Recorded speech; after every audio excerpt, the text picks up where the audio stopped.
Get ready to conquer the mouth monsters as we gear up for National Children's Dental Health Month. The American Academy of Pediatric Dentistry is here to highlight the secrets of fighting childhood tooth decay so that parents can be superheroes of their children's smiles.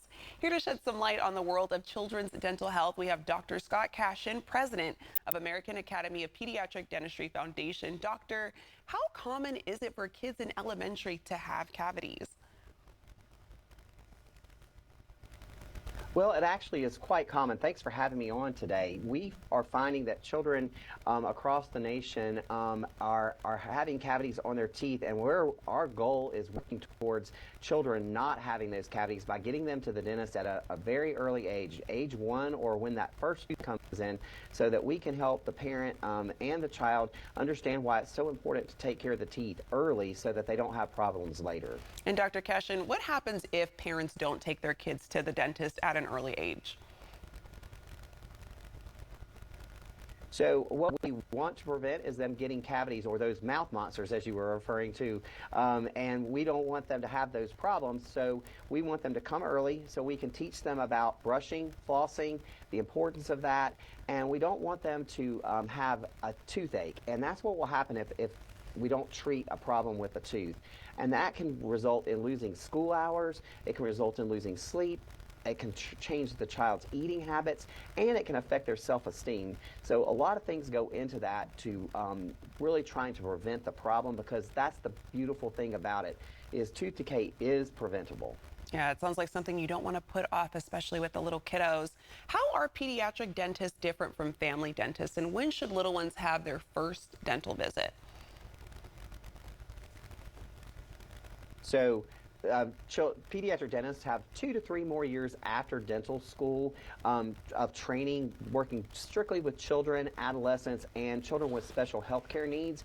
Then we really focus our offices on making the dental visit fun, with bright colors, with fun games and activities, and really making it a positive experience when they come to the dentist. So even if they're coming at that really early age of 1, which is what we recommend, or when their first tooth comes in, we are establishing that relationship so that when they're older, they're coming to the dentist because they're happy and excited about it. Yeah, I like it. I bet many parents can appreciate the fact that you're making it as fun as possible when they're bringing in their kids, just to help ease any of those fears that they might have going in. And I understand that the AAPD Foundation is on a mission to make dental care accessible to all children. Can you elaborate on that? Absolutely. I'm really proud of our foundation. Our foundation has worked tirelessly to really fulfill the mission of optimal oral health care for all children. And we're doing so by, over the past few years, we've dedicated over $10 million to providing access to care grants to clinics across the nation who are dedicated to providing the care for children who might not otherwise receive that care.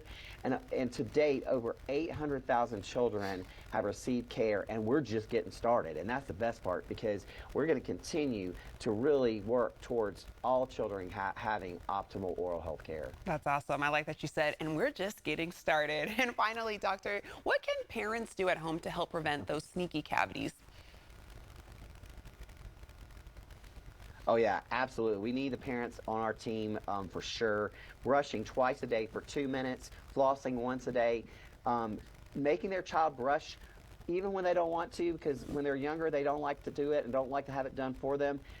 Being a part of that, letting the child have a turn and the parent has a turn, because we know if we get the parents' help there, we're going to help prevent those mouth monsters from ever happening on the teeth. Yes, no more to the mouth monsters. And what are some of the latest trends in pediatric dental health care? So we know, as I said earlier, that tooth decay is preventable. And we know that pediatric dentists are your go-to resource. So talk to your pediatric dentist. They're going to know the latest trends on things for preventing cavities. And if you were to happen to have one of those mouth monsters, ways that they can treat that are innovative and new.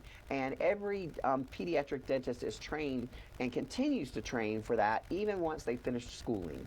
All right, Dr. Cashin, thank you for these helpful tips. You can find out more by going to aapdfoundation.org.